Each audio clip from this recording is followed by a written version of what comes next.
Clara, se Vamos. apresenta. Onde você fez sua residência em neurologia e onde você fez o fellowship, para todo mundo da plateia entender quem você é. Tá, então, gente, primeiro é um prazer estar aqui, né? E agradecer a doutora Mara pela confiança. Todo um trabalho difícil que é fazer essa aula aqui depois de uma aula tão incrível. Eu fiz minha residência aqui na Santa Casa de São Paulo e fui fellow da Neurovascular na Escola Paulista, né? E hoje estou tendo a oportunidade de falar um pouquinho sobre trombectomia mecânica e espero corresponder às expectativas. Vamos Selecionando só. aqui as perguntas, tá, Clara? Tá, deixa só. Vou abrir e aí vocês me avisam se tá aparecendo. Perfeito, Clara, pode começar. Então já tá. Então, tudo bem. Então, pessoal, mais uma vez me foi dada essa atribuição de falar um pouquinho sobre a trombectomia mecânica no AVC. Né? Essa aula eu fiz ano passado, né? E um pouquinho depois saiu o novo guideline, então, assim, houveram algumas atualizações e acho que é um tema que causa muita dúvida e eu vou tentar trazer aí os pontos principais. Os pacientes, usualmente, que são candidatos à trombectomia, são pacientes que são admitidos já num contexto um pouco dramático, né? Usualmente não são aqueles pacientes com déficit não capacitante, são pacientes que o NIH já é mais alto, né? Muitas vezes fora da janela ali para trombólise, pacientes com oclusão de basilar, e onde aí a terapia endovascular termina sendo a nossa maior o nosso caminho, né? O nosso melhor caminho. Se eu fosse falar sobre tudo que eu queria falar aqui, aí aqui ia ficar com vocês, né? O que eu quero falar, o que vocês estão de fato interessados e de fato o que aqui é relevante que a gente precisa conversar sobre a trombectomia. E antes de iniciar, eu queria passar um pouquinho, né? Relembrando sobre o que a doutora Mara falou ontem. Então, lá em 95, você tem a aprovação, né, da alteplase como terapia para trombólise no AVC, como estudo NIDS.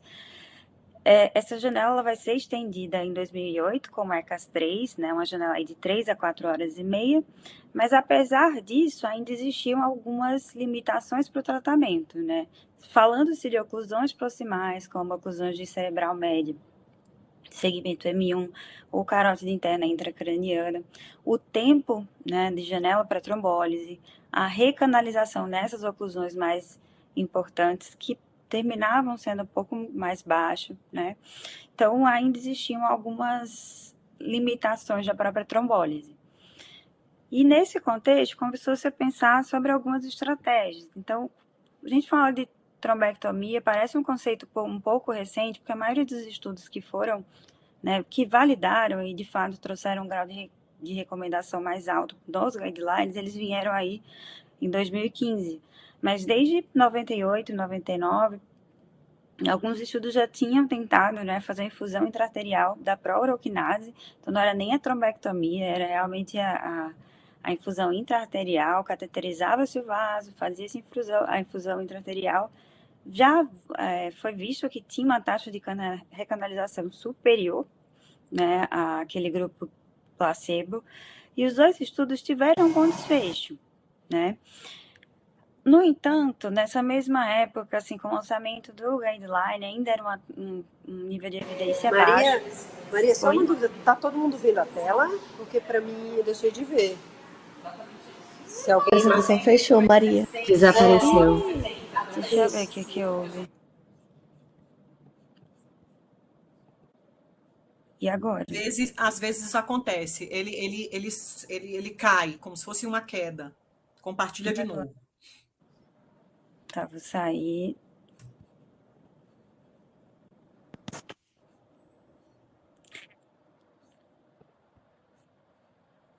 Vamos lá, vocês me avisam. Foi? Funcionou.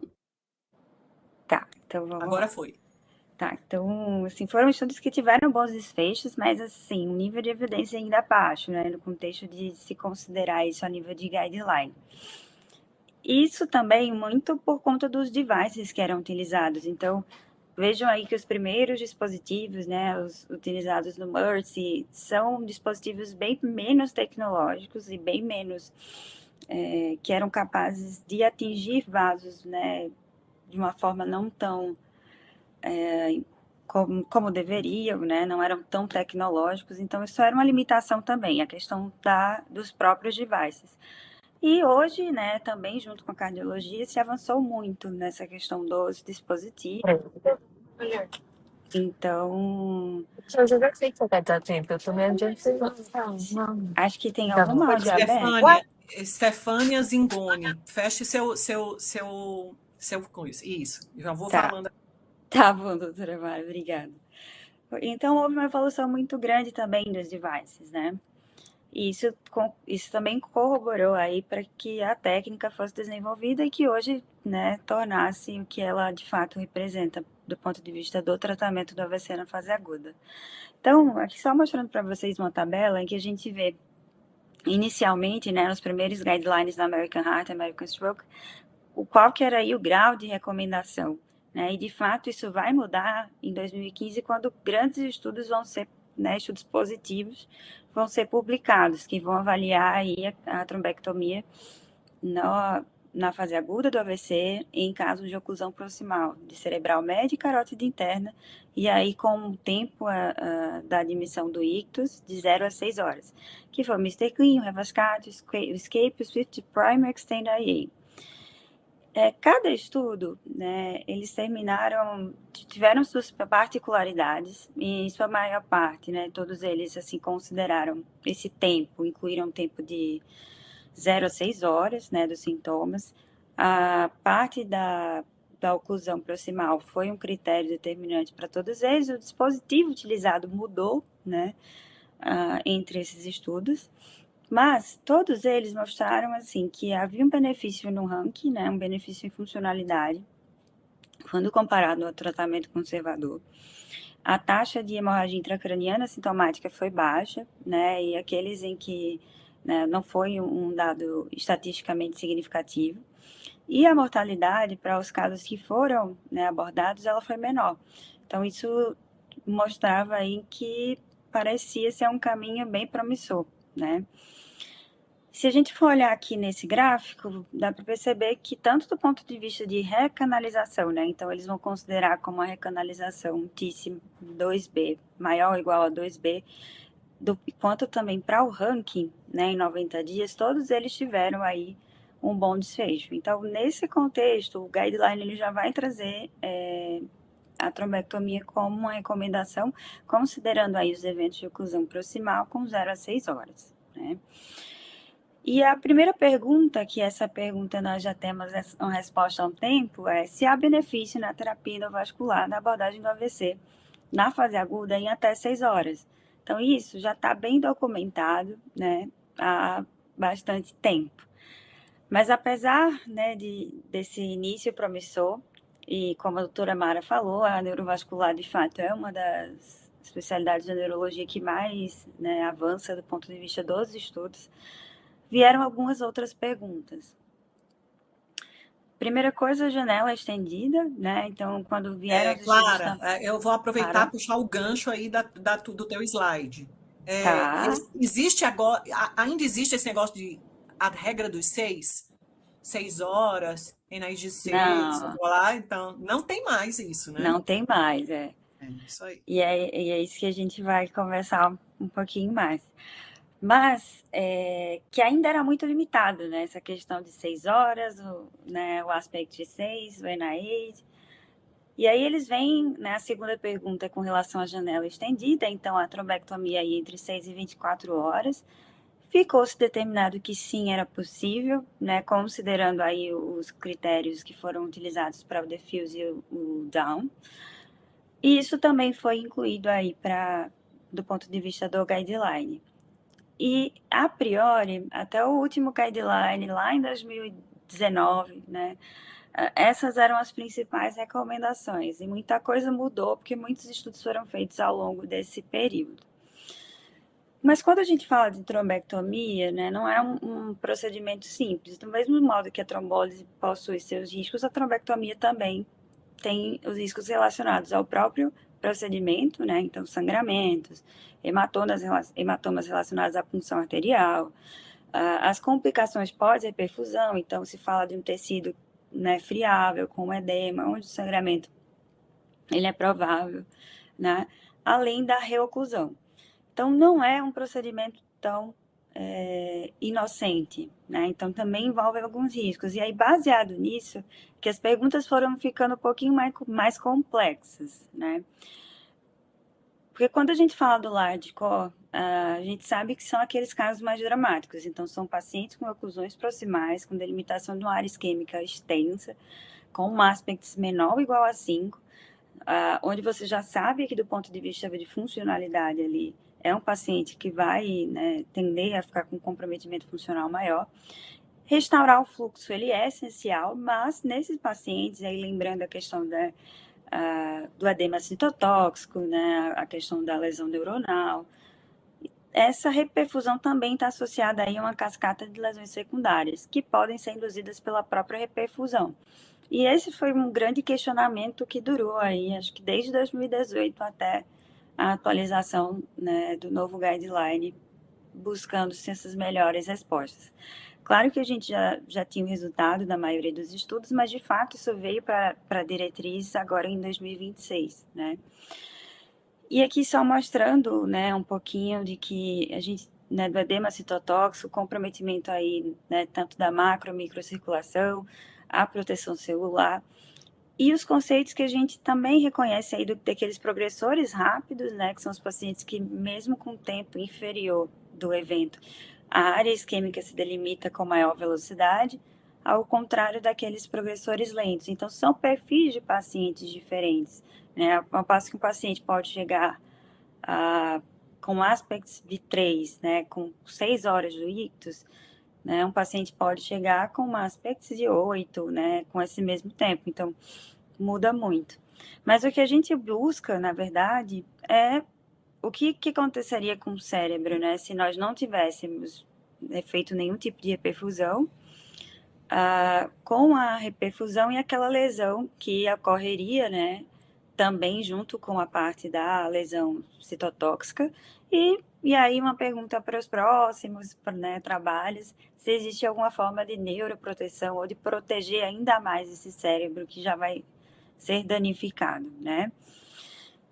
E aí, pensando nesse tema, uma série de trials foram realizados, né? E aí todos eles começaram em 2018, mas pensando aí em se haveria benefício, né, na realização da trombectomia para esse perfil de paciente, porque de fato é muito dramático, é um paciente que é admitido já com NAID alta, muitas vezes pacientes jovens, em que você fica, né, sem muita alternativa de tratamento, que você sabe que não existe uma resposta certa, mas agir ou não agir, talvez aquilo tenha um impacto, né, muito importante. E cada vez mais se percebe na neurologia que a neuroplasticidade ela é incrível, né? Então, esses estudos eles tentaram responder essas perguntas, né? Então, aspectos menores que 5. Qual que seria o benefício? Percebam aí que somente o Lacey, ele usou o aspecto de 0 a 5, né? Todos os outros, eles vão se basear em aspectos um pouco maiores, então de 2 a 3. Isso vai influenciar no resultado do que a gente vai ver como recomendação na diretriz atual. Olhando aqui, né, e aqui separando os estudos, baseado aqui no critério de elegibilidade, baseado no valor do aspects, somente o Lacey, de fato, incluiu esses pacientes com aspects de 0 a 5, todos os outros de 2 a 5, ou 3 a 5, né? O critério baseado em imagem foi diferente entre todos eles, então, né, alguns vão utilizar a tomografia, a perfusão, a ressonância, mas todos eles viram benefícios, então, tanto do ponto de vista de morbidade, de funcionalidade, né, todos eles mostraram aí o benefício no ranking. E isso abriu uma porta para uma nova saída para esse perfil de paciente especificamente, que causa tanta angústia. Então, aqui só mostrando, né, nas oclusões de grandes vasos, basicamente aqui de 0 as recomendações, né? Então, os que estão em verde são aqueles que têm evidência suficiente para trombectomia, em amarelo, que tem um apoio em pelo menos um resultado de um ensaio clínico, e azul, que ainda é incerto, né? Mas, com certeza, assim, para perfil de paciente com aspectos de 3, né, acima de 3, e aí nessas primeiras 6 horas, com certeza há um benefício bem recomendado, né? Claro que alguns pacientes vão ter alguns critérios aí, né, que podem ter uma resposta pior que a própria trombectomia, os que possuem um aspectos mais baixos, que são progressores rápidos, né, que já tem uma área delimitada, né, bem importante, que tem um core muito grande com um mismatch pequeno, né, com relação a uma área isquêmica bem delimitada e uma penumbra menor. Então, tudo isso deve ser levado em consideração. E nós chegamos aí às nossas recomendações atuais, né? Então, primeira coisa, né? Trombólise e trombectomia. Iremos fazer concomitantes? Sim. Né? Então, dos pacientes que são elegíveis para ambas situações, é recomendado e é seguro. Né? Claro que o mais rápido possível, esse paciente vai ser transferido para terapia endovascular, mas está bem recomendado. A trombectomia aí de 0 a 6 horas em pacientes, e aí, como a doutora Mara falou, a regra dos 666 ainda existe? Não. Então, vejam aí que uma recomendação 1A, trombectomia de 0 a 6 horas após o início dos sintomas, em aspectos de 3 a 10, né, em pacientes com oclusão de carótida interna, ou segmento M1 da cerebral média, que se apresentam em até 6 horas do início dos sintomas, com uma NAID acima de 6 e um ranking prévio de 0 a 1, com esse aspecto de 3 a 10, a trombectomia ela é recomendada, que vai tanto do ponto de vista de melhora de funcionalidade, como redução da mortalidade. Para as janelas, né, de 6 a 24 horas, os pacientes com aspectos entre 6 a 10, sim, né, estão bem recomendados. E especificamente para aspectos de 3 a 5, eles estão recomendados, mas eles vão trazer essa ressalva aqui. Se não houver um efeito de massa significativo na imagem, né? Ele define bem o que seria esse efeito de massa significativo? Não, né? Mas supõe-se assim que aspectos piores, né? Conceitos que a gente utilizava um pouco mais nos guidelines anteriores. Mas, em ambas situações, na janela de 6 a 24 horas, estariam recomendados, com essa ressalva para que aspectos menores, ou seja, que tem uma área, né, um core maior, que se não tiver um efeito de massa significativo na imagem, porque aí o risco, de fato, para o sangramento é muito maior. E para aqueles pacientes, né, que se apresentam aí com aspecto de 0 a 2, né, situações já bastante dramáticas, mas, e aí eles vão trazer um grau de recomendação 2A, se aquele paciente, né, se é admitido de 0 a 6 horas, que tem uma oclusão proximal, tem uma NAID acima de 6, apesar do aspecto de 0 a 6, é razoável, né, a recomendação. Inclusive, foi um caso que foi admitido até essa semana no Hospital São Paulo, que assim, bem dramático, de uma paciente de 42 anos, né? Então, é uma decisão difícil para os dois lados, realizar ou não a trombectomia. E para aqueles que já possuem algum grau de comprometimento funcional, também vai ficar com um grau de recomendação 2B, do ponto de vista de reduzir a desabilidade, né? Reduzir esse comprometimento funcional. E para aqueles pacientes, né, que têm já um comprometimento, um ranking de 3 a 4, um comprometimento funcional maior, vai ficar como um grau de recomendação 2B, mas também pensando aí em melhora funcional, de redução da desabilidade, lembrando aí na janela de 0 a 6 horas, tá? Clara, queria só complementar, porque tem uma pergunta aqui da plateia, uma das perguntas que envolve esse negócio do ranking. Você respondeu aí explicando essas diretrizes, né? Quer dizer, acima de 0 a 1, não tem dúvida, em geral você faz tudo. Eu entendi isso. Só que acima de 1, ou seja, 2, 3, o grau de recomendação começa a reduzir, né? Você Exato. tem que avaliar, e aí eles colocam como razoável, pelo menos a diretriz americana. Isso. E aí, lembrando, assim, que de 0 a 6 horas, porque eles já não vão usar o conceito da janela estendida aqui, né? Então, para ambas as situações, tanto para o ranking de 2, né? O tempo também vai ser de 0 a 6 horas, mas com um grau de recomendação um pouco maior, 2A. Já para aqueles rankings de 3 a 4, já com um grau de recomendação um pouquinho menor, mas pensando aí, e aí seguindo a regra do aspects maior que 6, né, às 6 horas, então já são mais cuidadosos. E outro tópico que foi muito questionado, né, a questão dos vasos médios e distais, né, por muito tempo, assim, ficou-se uma lacuna grande na resposta do benefício da trombectomia. Com o avanço dos dispositivos, é claro que a tendência é conseguir acessar esses vasos, ela é maior, mas ano passado, no ISC foram apresentados 3 trials que meio que deixaram um pouquinho, tiraram um pouco, né, da esperança, mas no sentido de que houve, assim, apesar de alguns casos selecionados, né, ainda haver algum benefício, na verdade, existia um maior risco de sangramento. Então, terminou que não foram tão positivos quanto que a gente esperava, né? Então, o distal, o desfecho primário para eles foi a funcionalidade de 90 dias e não houve diferença. E a hemorragia intracraniana sintomática foi maior para aqueles pacientes que foram submetidos à trombectomia, né? E aí, em vasos médios, aí de M2, né, para cima. Já para o escape, e aí ele também usou o Solitaire, que é um stent, um retriever, né? O que se viu aqui de ponto de vista de funcionalidade, na verdade, o desfecho funcional foi melhor naquele grupo controle, a mortalidade foi maior para o grupo intervenção e a hemorragia também foi mais frequente no grupo intervenção e ressaltaram aí a falha de reperfusão por dificuldade técnica.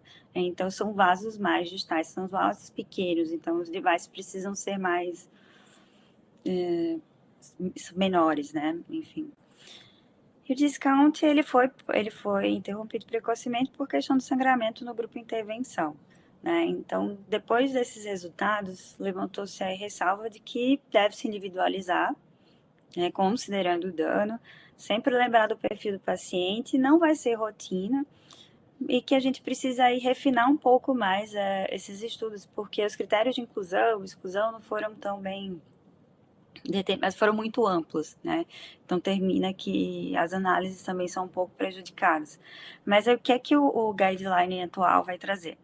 E aí com grau de recomendação 2A, e lembrando o tempo para trombectomia de 0 a 6 horas para aqueles pacientes que têm o segmento M2 divisão como dominante, tá?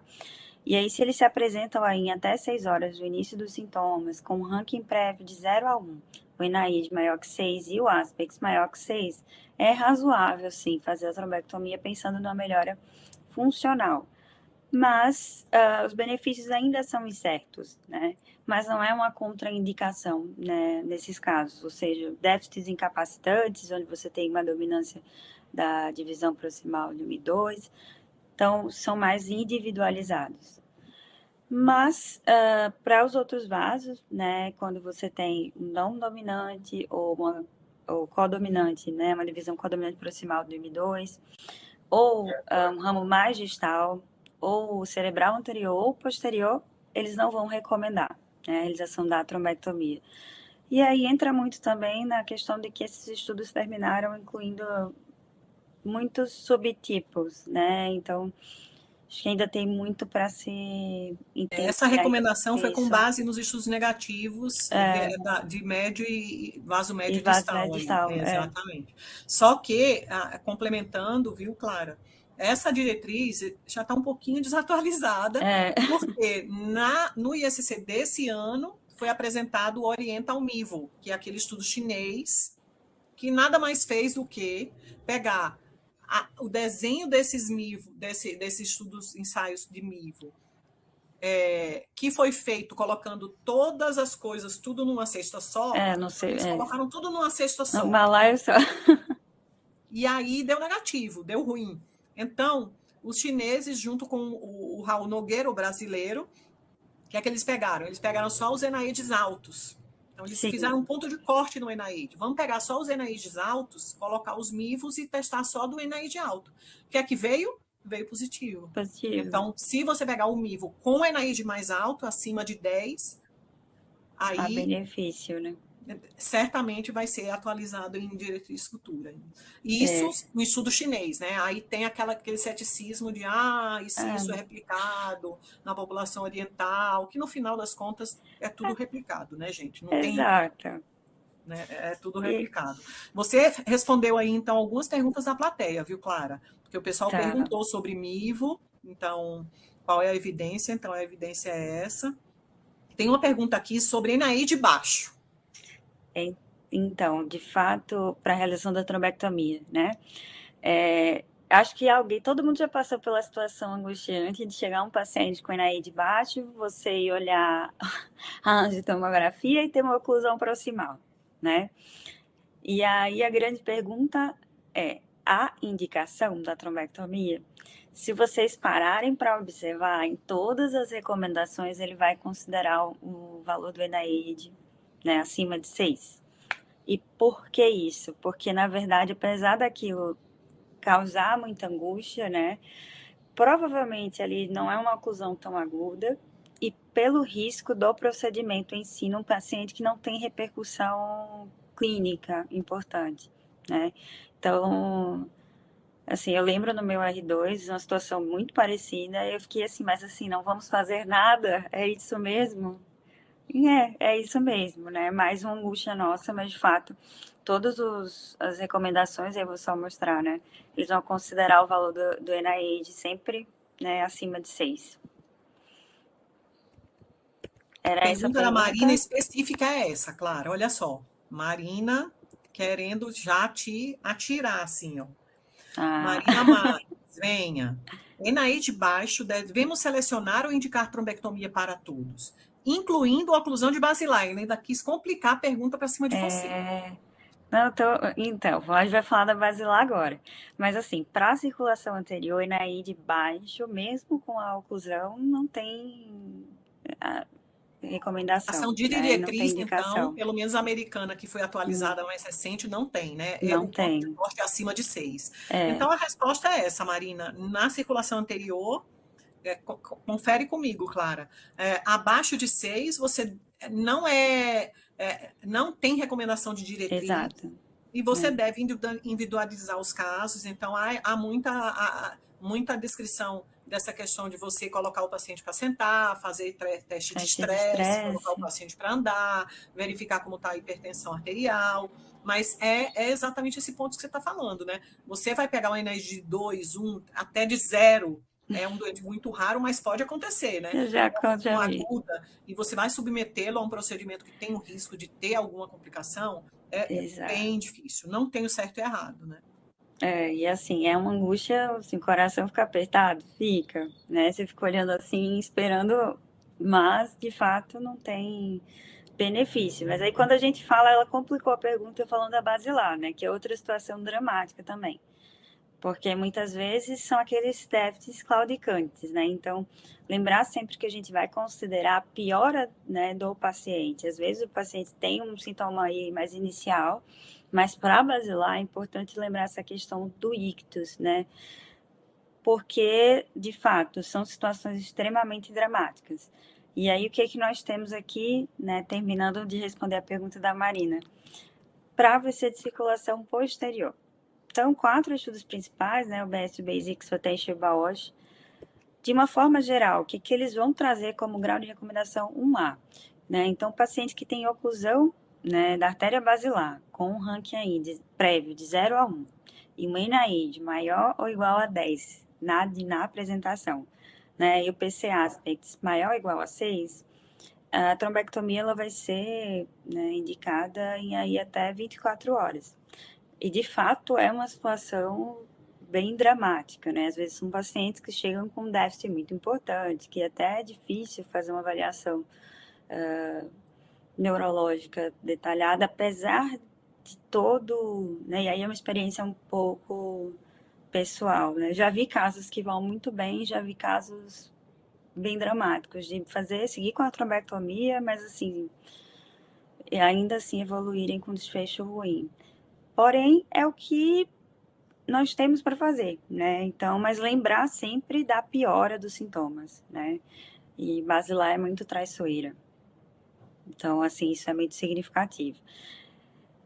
E quando, né? E aí, já com grau de recomendação menor, para aqueles pacientes que têm o NIH de 6 a 9, né? Também com ranking prévio baixo, 0 ou 1, um PCA aspects maior ou igual a 6, aí lembrando que a doutora Mara mostrou ontem na aula, né?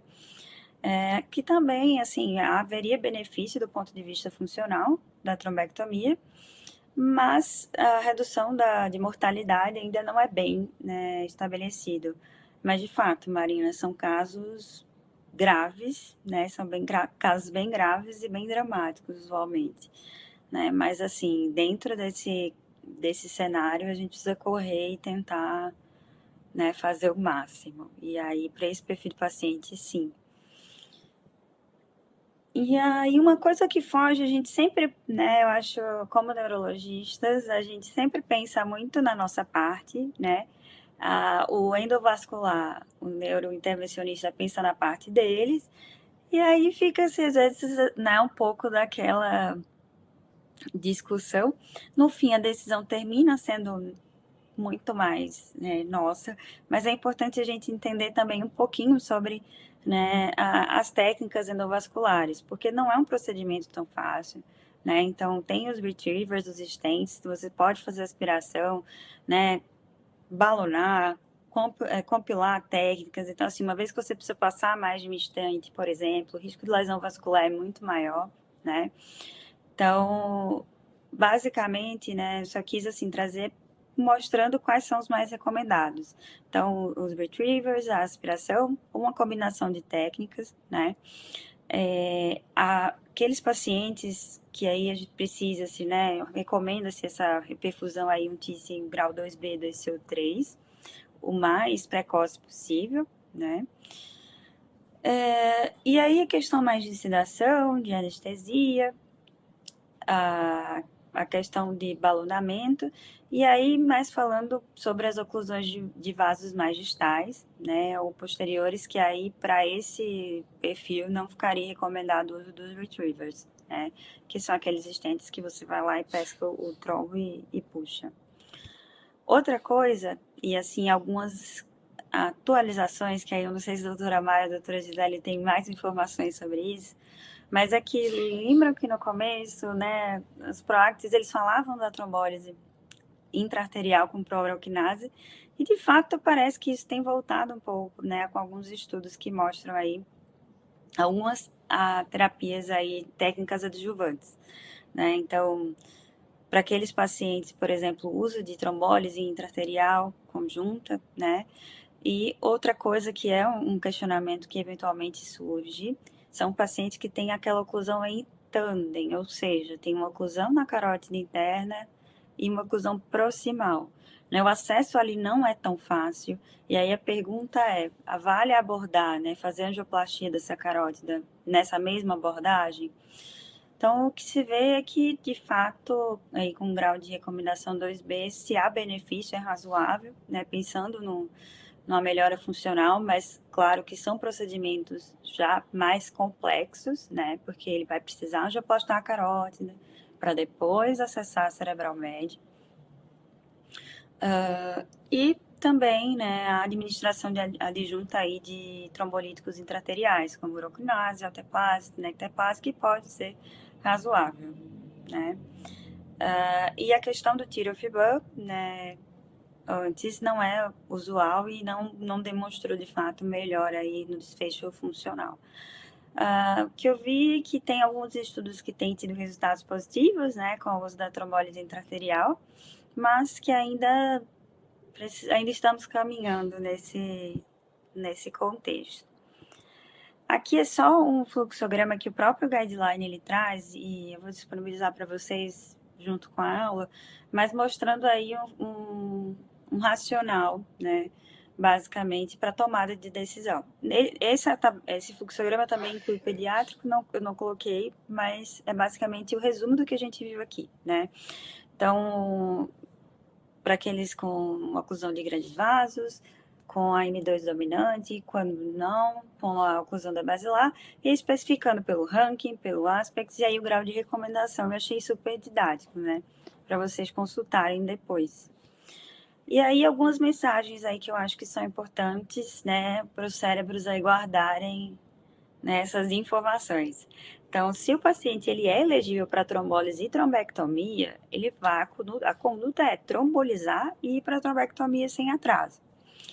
Não existe mais aquela regra dos 6, né? Então, aspectos de 3 a 10, que tem a oclusão proximal do segmento M1 ou da carótida interna, com até 6 horas de início dos sintomas, o NIH maior ou igual a 6 e um ranking prévio de 0 a 1, a trombectomia ela é recomendada, tá? Da mesma forma que para aqueles pacientes com oclusão de basilar, com o NIH, né, acima de 10, um PCA aspects acima de 6, e aí com o tempo de ictus e até 24 horas do início dos sintomas.